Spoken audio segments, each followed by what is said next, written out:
I'm going to do a little bit of housekeeping. You asked about prisoner of war camps in the New Mexico territory. What you had was the leavings of the Army, the Confederate Army as it evacuated. The sick, the people nursing the sick, the people that got lost and then were found.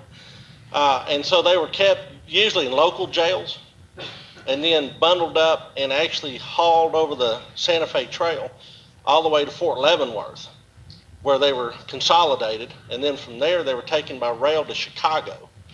And then from Chicago they were put on boats down to Vicksburg and then exchanged back into Texas. Those were probably some of the best traveled Americans of their age, as it turns out. Okay, so I have drawn the card of why did the Union care about Texas anyway? Sort of like Rick, in that I was raised to believe that the Civil War was a Virginia phenomenon. And I'm here to report that, yes, Virginia, there was a war west of the Appalachian Mountains. And Texas was a big part of it. And it's interesting because you have to think about what Texas meant to the nation.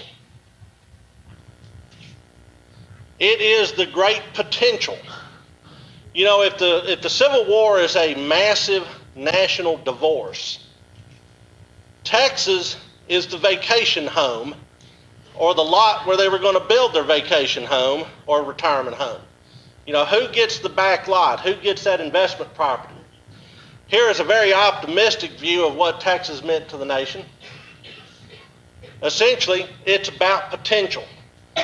This guy believes that Texas will become a center of industry and that all sorts of free labor will be introduced into the state, and it'll become a real important agricultural machine within the larger nation. But of course it ends up leaning towards plantation economies, and importation of slaves just skyrockets during the 1850s. And so it's a little different than this. But the long and short of it is, Texas has potential. Now then, the question is, will Texas ever be part of the United States in the antebellum period? Just because you throw a revolution and capture the dictator of Mexico doesn't mean that you are, in fact, going to become an American state. And there is a lot of wrangling back and forth. In fact, this is what John Quincy Adams thought of Texas. It's misbegotten and illegitimate. So Texas is a bastard. And I use that in the biblical sense. I can say that. It's the Botany Bay of the United States. Those of you that are not familiar with Australian history, Botany Bay was Australia. It's a place where you dump all the dregs. So this is what Massachusetts thought of Texas. In fact, some people in Massachusetts, including their congressional delegation, said if Texas is annexed, Massachusetts will secede. To which the congressman from South Carolina said, go ahead, we'd rather have Texas. So what exactly is Texas in the national imagination before the war? Well, it's a big chunk of dirt, for starters. We don't quite know where the corners of that ranch are. You know, when you buy a house, you have a survey so that your neighbors know exactly where their fence should be and where yours should be. Nobody quite figured out where the corners were on Texas. And so it's scary. It's a big place that could be multiple states. It could start to swing the balance of political power one way or the other, especially if you divided it into, say, 5 states. My gosh, that's 10 senators. I'm still outraged that Rhode Island has 2 senators. I mean, it's just ludicrous. Anyhow, but it is the pathway to the Pacific. I mean, if you're going to be a continental nation, you have to have Texas, because Texas is the route to the Pacific Rim, and the Pacific Rim is the route to the future. It is, in short, the way forward. Well, Texans understood their key position on the continent as well. They were, in fact, a very imperialistic bunch. That gray shaded area is all the property claimed at one time or another by the Republic of Texas. So if you're in Albuquerque, You're just from the occupied East Bank. If you live in San Francisco, well, clearly San Francisco's not part of Texas today. But at one time, they certainly thought it was. You can see the counties also that were organized during the Republic period, the very last part of the Republic period. Texans actually went out and tried to organize counties in what is now eastern New Mexico. You can see them. Santa Fe County, top one. Worth County, El Paso County, and Presidio County. The Texans that went to Presidio County said it would help if there were some people here. So no county. El Paso County, they found a whole bunch of Missourians that said, yeah, we'd love to be part of you guys because if we're part of Texas, then we can actually become the state agents out here at this choke point on the trail, so absolutely Texas. Worth County, they were met with some pretty frosty faces, the scowls. In Santa Fe, they were nearly assassinated.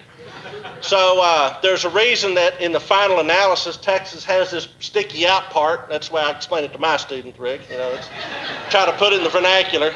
Why has Texas got that sticky out part? Well, this sticky out or that sticky out? It's because of this sort of dialogue that happens in this pre-Civil War phase. One of the things that also complicates Texas annexing Santa Fe is that during the Mexican War, U.S. authorities set up a rival government in Santa Fe with a specific anti-slaveholding agenda. So this idea of the future of the nation is playing out well before the hostilities of the Civil War. And Texas is saying Santa Fe pertains to us. It's, you know, we got everything from the Rio Grande over. Just ask Santa Anna, he signed the document. And the United States says we don't care. We're setting up an opposition territorial government despite your claims to sovereignty. And claims to sovereignty that the United States backed previous to the Texans actually showing up in Santa Fe. So it's interesting. Sometimes you can't trust the federal government, Texans are deciding. Oh, now I've gone back in time again. All right, so Texas is annexed. Despite all this wrangling, the Lone Star joins the constellation of the American galaxy. And so Texas is now part of the nation. What does that mean? Well, it means 15 years later they unannex themselves. This is actually an image from Harper's that shows Texas state troops in the throes of secession, in the throes of the passion of secession. And there's the flag over the Alamo. It's interesting, I was working with Dr. Robert Mayberry, who will be pitching this afternoon, and he and I think we have located this flag. Bob said, do you think it is? And I said, Bob, I think it is. And it's in the Texas Memorial Museum collection here at UT. Well, at least that was our best guess, but notice that it's flying upside down. You'll learn all about that in the afternoon, why it didn't really matter. It only matters after 1936 when blood becomes thicker than water, so that way you know red goes under white. But, which probably every elementary school janitor needs to take that course, but they still don't get it right in Abilene, USA. But here is what happens when Texas joins the Confederacy.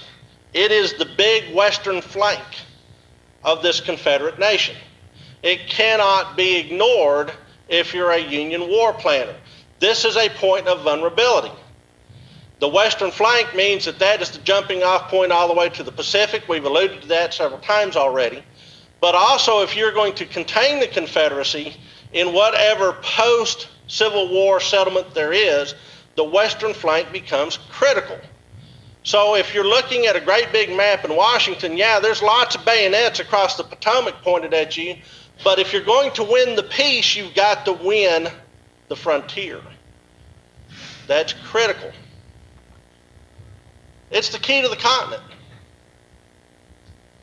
Just ask us, we'll tell you. Most important spot in North America. But for geopolitical reasons, as much as anything else. So, Here's why the United States cares about Texas during the course of the war.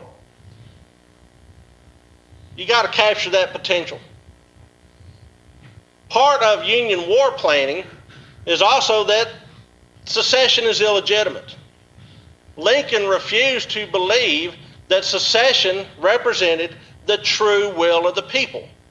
That in essence, a small radical element, I want y'all to think about what you saw on the news this morning, took over the government and presented a much more radical face to the world than was actually the sentiment of the average rank and file Texan. This stuff happens. This stuff that's happening right now was happening back then. And Lincoln had to sit back and think, well, what is actually going on with secession? I think it's just a bunch of radicals that have hijacked the political process. So if I can reinsert federal authority in each of these southern states, then you will have some place for all the sane people to rally around. And that's how come state capitals are so critical. But a lodgment of any sort would be important. Now, this is what the governor of Massachusetts said about it. Oh, we can do that. We can flank the rebellion by taking it. Man, and as a byproduct, hadn't really thought about this to begin with, but all that cotton could come up here to Lowell and Falls River, Massachusetts, and we can help the unemployment rate in our state. Everything old is new again. So, Union attempt number one, we're going to blockade the Texas coast, choke it down, and then we're going to effect our lodgment at Galveston. And they're successful. They managed to blockade the coast, and they managed to take Galveston. Part of the reason Galveston was so easy to take, and I think Ed Cotton will speak to this later on, was that there was a finite number of guns that you could use to defend the coast of Texas, and every town on the coast of Texas wanted one. Instead of putting all your eggs in one basket and actually making a credible defense, they just kind of parceled them out. And so taking Galveston was pretty easy. And there's the plan. Once we take Galveston, we will then fan out into the interior. We'll head southwest towards Victoria. We'll head up towards Houston and take all that. Finally march on Austin later on, head up to Milliken, capture the future site of College Station, and then head over to Beaumont and essentially secure that portal into Louisiana. One of the things that the Federals were figuring out at about this time period, late 1862, that any campaign to seize the Mississippi was going to have to deal with the fact that the Confederate defenses on the Mississippi were sustained by Texas supplies and reinforcements potentially. So this was going to be a great way to isolate even that theater of operations. Well, as this plan gets implemented, as reinforcements are sent to Texas, here's what some of the guys that were coming were saying about it. Yay, we're going to have a cotton plantation of our own. It's called Texas.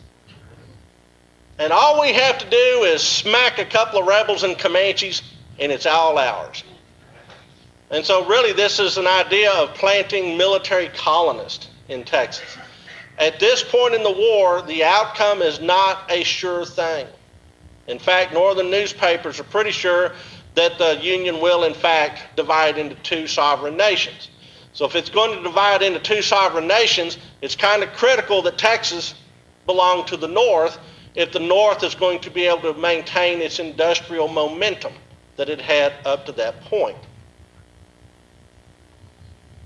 Well, the effort is undone. Same image that Rick had, but mine's in color. And it's an audacious attack, land-sea sort of operation. Ersatz, gunboats, troops that are kind of strung together, including the survivors of the New Mexico campaign, reconstituted, thrown into the fight. And they surprise the Federals before they're actually able to launch their grand scheme for Texas, and the Confederates retake Galveston. It's flashy, there's a lot of pluck and daring, and it shows well. All right, that's fine. We've got more where that came from. The next plan for the federal invasion of Texas comes later in 1863. And the idea is this is going to be a combination campaign that has a Louisiana element and also a Texas element.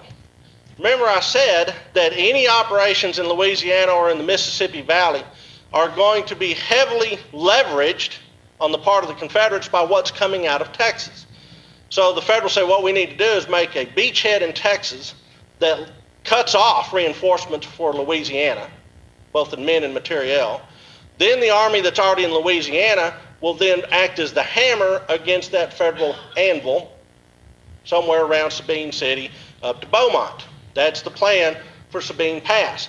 Once we do that, we will have an overland campaign. The army from Louisiana will join the army that's landed at Sabine Pass. We will go overland to Houston, and we'll have a great Civil War campaign. That the climatic battle will probably be somewhere around Liberty or maybe near some oil refinery on the San Jacinto River. But that's where the big Gettysburg of Texas will take place, and Union arms will triumphantly take Houston, and then we'll ultimately get to College Station. But this attempt is also foiled. And it's foiled, as Rick said, by Dick Dowling and some very energetic Irishmen. It's an interesting art piece done in the 60s showing the artillery battery, 6 guns, that turned back this invasion. There's 5,000 Union troops in this invasion force, 4 gunboats, 42 Texans do it. You can imagine why Jeff Davis likes this battle. It's cool. It's like Thermopylae without the unhappy ending. All right, so what's our consolation? Well, by golly, we can at least take Padre Island.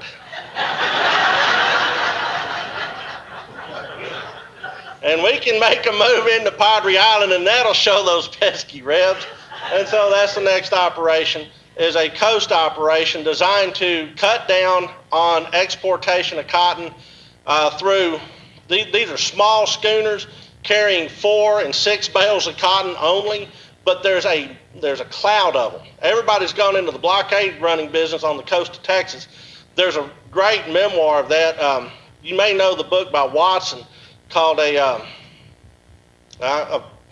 can't tell you the title now, but he's a Scotsman from New Orleans that serves in the 3rd Louisiana Infantry, and then after he fights for a year with the 3rd Louisiana Infantry, the memoir's over and we all go, well, I guess he's gone back to Scotland.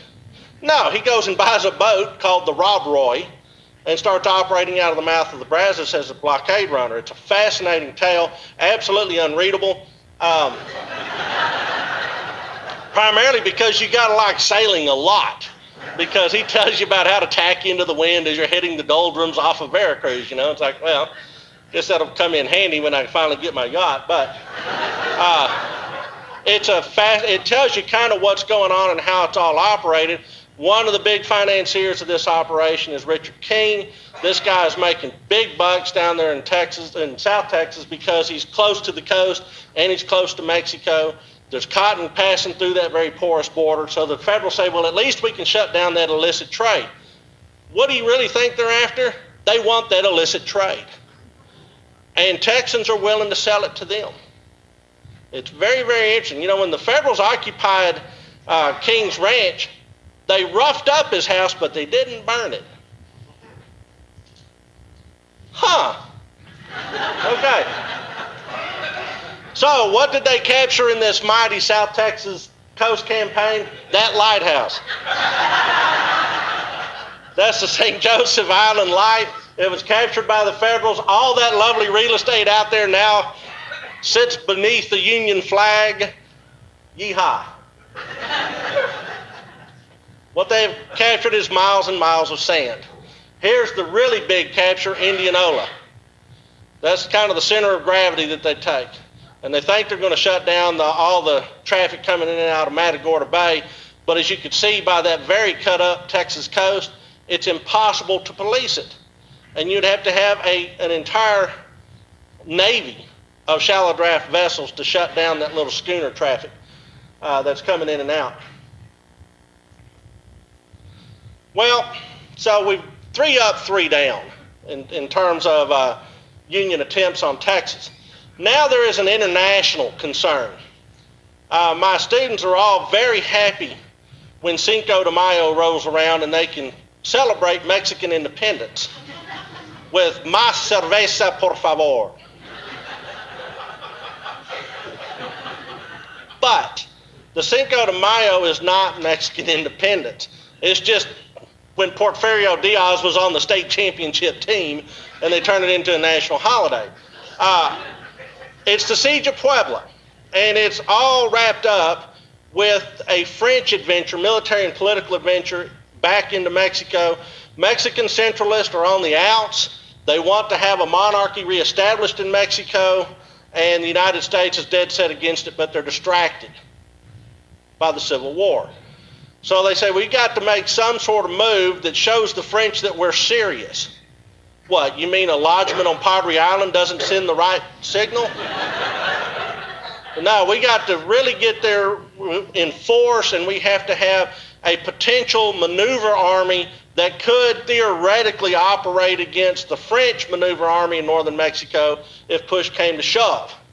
And South Texas, we can't really support it. So let's capture Shreveport. Now, why Shreveport? Because they can get to Shreveport, they can't get to Houston. They've tried, they've failed. What's going to help them get to Shreveport is that they can have a naval column that can support it all the way to the point to where really a battle won't be necessary. The Confederates will continue to fall back into deep East Texas, but they're incorrect. The Red River campaign ends up being a federal disaster. Texans are very pragmatic about defending the state.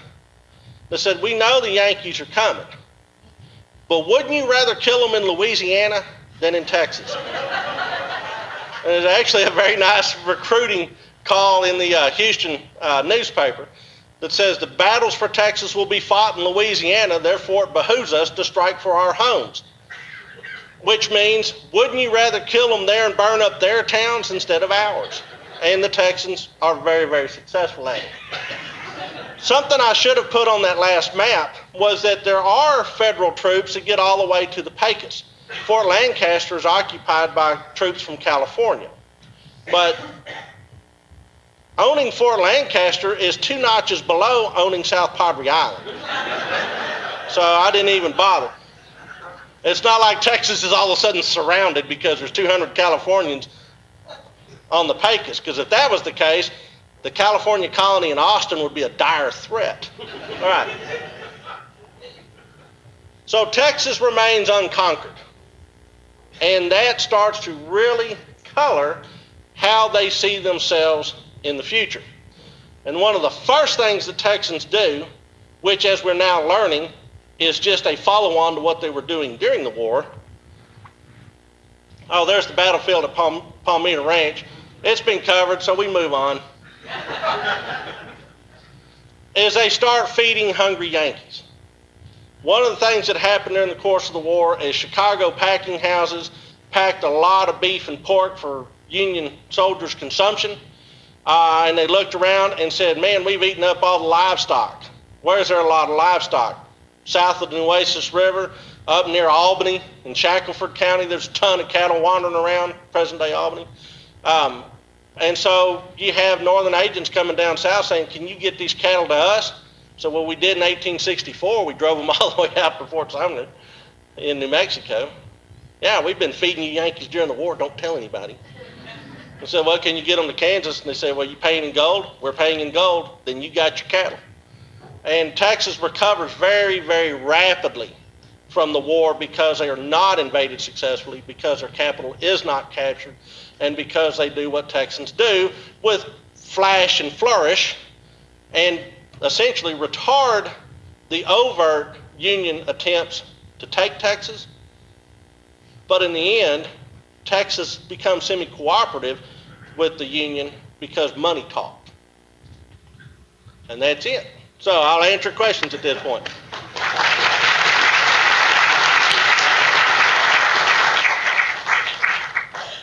Please wait for a microphone.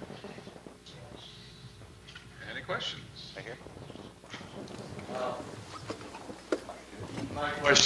also. Whether or not Governor Lubbock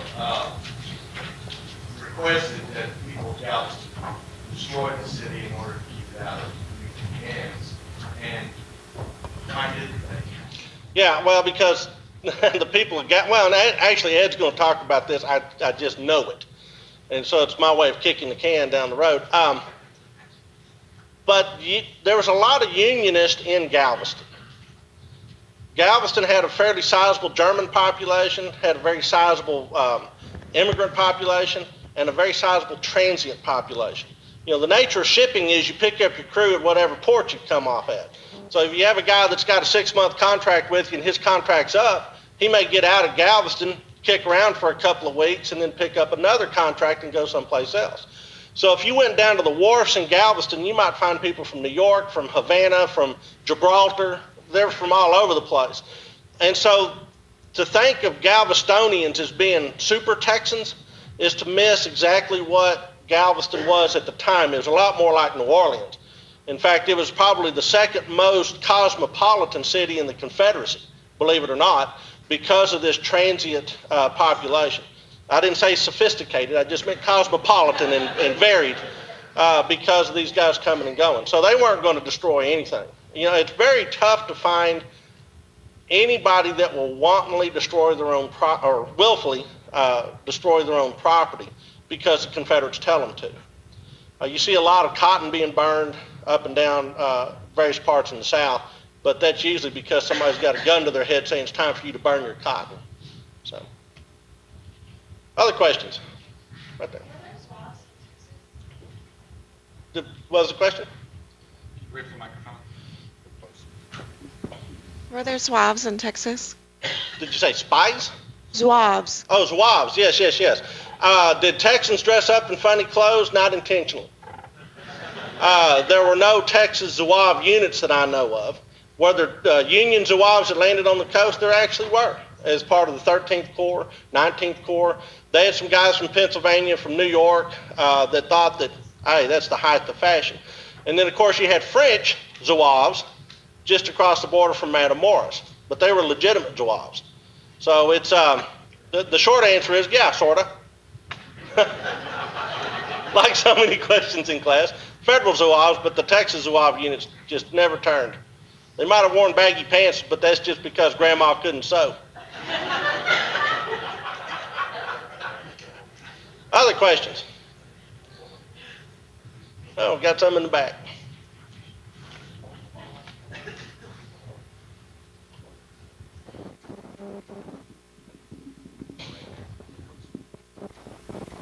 Don, you commented on the Valverde Battery in Galveston. Do you think they were down there with their guns? For the retake? No, I don't think the Valverde Battery was at Galveston. In fact, I know for a fact they weren't in Galveston. They were somewhere around Washington, Louisiana, or up in. They started out in Marshall and ended up down in Washington, Louisiana. You had some guys that ended up in Louisiana later. Clearly, they were at Galveston, but not the Valverde guys. Just the men of Sibley's brigade. They'd stripped that battery off and already sent it ahead after getting it repaired in the Braunfels, oddly enough. So, yeah. I was just wondering, if Texas was so important, did Lincoln ever consider another general in the West? I think Banks is underrated. I know. Everybody goes, "Why? You're kidding me." Banks was actually pretty creative. And the reason that Banks ends up in the West is because Lincoln sends him. And what happens is Butler's down there, and Butler's very competent, in my opinion, because he knows how to irritate people politically. He's awesome at that. He knows how to oppress people without using guns. He can just do it with laws. Odd. And so, but he finally becomes a political liability. Banks gets thrown off his horse at the Battle of Cedar Creek, is hanging out in Washington, D.C. There's a threat that the Rebs are coming during the Second Manassas campaign. Banks organizes the defenses of Washington. Lincoln says, thank you, thank you, thank you. I've never slept so soundly. I knew you were on the job. Can you do that in New Orleans and get rid of Butler? So he sacks Butler, sends Banks, and then has buyer's remorse and tries to send Butler back to New Orleans, but Butler says, no, thank you. I have been offended and will not go back. So now he's stuck with Banks, who he sees as a great military man, but not a very good politician. And if you take a look at Banks's campaigns, they're all pretty competent, except for the Red River campaign. And then he just loses his stuff. I mean, it unnerves him. He can't figure out what's going down. But his campaign against Port Hudson, he finds the solution to Port Hudson that had eluded everybody else. And that's underreported in Civil War literature, in my opinion. So I'm not so tough on Butler or Banks. So maybe I'm a Union sympathizer. Any other questions? All right, then I have officially worn you guys out, and we've kept to our time. Thank y'all.